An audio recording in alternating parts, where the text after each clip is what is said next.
ఒక అబ్బాయి అమ్మాయిని గాఢంగా లవ్ చేస్తాడు. ఒక అబ్బాయి అమ్మాయిని గాఢంగా లవ్ చేస్తాడు. వెళ్ళి అమ్మాయికి చెప్తాడు, నేను నిన్ను ఫుల్గా లవ్ చేస్తున్నా, ఐ లవ్ యూ అంటాడు. అప్పుడు ఆ అమ్మాయి ఏమంటాడంటే, నువ్వు వెళ్ళి మీ అమ్మ గుండె తీసుకురా, మీ తల్లి గుండె తీసుకురా, అప్పుడు నేను నిన్ను లవ్ చేస్తాను అమ్మాయి అంటది. పిచ్చి వీడికి అమ్మాయి అంటే. వీడేం చేస్తాడు, ఇంటికి వెళ్తాడు, తల్లి పడుకొని ఉంటది, బాధ అవుతుంది. కానీ అమ్మాయి అంటే పిచ్చి, కత్తి తీస్తాడు, తల్లిని చంపుతాడు, గుండె కోసి గుండె పట్టుకెళ్ళి పుడతాడు అమ్మాయి దగ్గరికి. ఓకే, దారిలో ఏమవుతుంది, ఒక చిన్న రాయి వస్తుంది, కాలు అడ్డం కింద పడతాడు, గుండె కింద పడుతుంది. అప్పుడు ఆ గుండె ఏమంటది, జాగ్రత్త, దెబ్బ తగిలిందా జాగ్రత్త నాన్నని గుండె ఏడుస్తుంది. ఈ అబ్బాయి గుండె తీసుకుని అమ్మాయి దగ్గరికి వెళ్తాడు. వెళ్ళి చూపిస్తాడు, ఇగో నా తల్లి గుండె అని అంటాడు. అమ్మాయి ఏమంటది, సీతు రాక్షసుడా, ఏదో మాట వరుస కన్నా తల్లిని ప్రేమించినోడివి నువ్వు నన్నేం ప్రేమిస్తావు అంటాడు అంటది.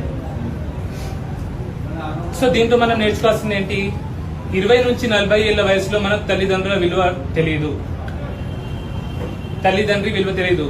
మనకు అమ్మాయి గర్ల్ ఫ్రెండ్, బాయ్ ఫ్రెండ్, మొగుడు పిల్లమే అనుకుంటాం అందరూ. కానీ మొగుడు పిల్లలు కూడా ఆలోచించండి, మీకు పిల్లలు పుట్టనంత వరకు పిల్లం మొగుడు ఇంపార్టెంట్ అవుతారు. పిల్లలు పుట్టినాక పిల్లలే ముఖ్యమైపోతారు, మొగుడు పిల్లం సెకండ్. అవునా? సో ఈ 40 ఏళ్ళు మనకు వచ్చేసరికి తల్లి ఎట్లుంటది మనకు తెలియదు. కొందరికి తల్లిదండ్రులు ఉండరు. సో వాళ్ళు మంచుకున్నప్పుడే వాళ్ళ ఆరోగ్యం గురించి మనం ఆలోచించాలా. ఆరోగ్యం గురించి ఆలోచించాలంటే నేను హాస్పిటల్ తీసుకెళ్తున్నా, టెస్టులు చేయిస్తున్నా, మందులు కొనిస్తున్నా కాదు. వాళ్ళు ఏం తింటున్నారు, వాళ్ళ లైఫ్ స్టైల్ ఎట్లుంది, వాళ్ళు ఏమైనా ఎక్సర్సైజ్ చేస్తున్నారా లేదా. ఎందుకంటే 80 ఏళ్ళ వాళ్ళు కూడా రన్నింగ్ చేసేటోళ్ళు, జాగింగ్ చేసేటోళ్ళు, జిమ్కి వెళ్ళేటోళ్ళు నాకు తెలుసు, నా పేషెంట్స్. కొందరు ఆడోళ్ళు 40-50 ఏళ్ళకి కీళ్ళ నొప్పులతో మంచాన పడిన వాళ్ళు కూడా తెలుసు.